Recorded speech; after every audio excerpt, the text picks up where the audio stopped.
When a person harboring the Mycobacterium leprae bacteria sneezes, airborne droplets containing the infectious bacteria are released.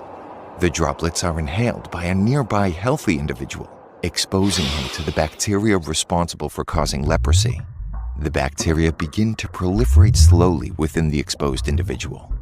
Although the incubation period may be prolonged, symptoms gradually emerge. Inflammation forms around the iris, leading to glaucoma and blindness. Ulcers form on the soles of the feet. Patches of skin undergo discoloration, and nodules begin to develop. The hands and feet become claw-like and crippled, and facial disfigurement occurs as the disease progresses.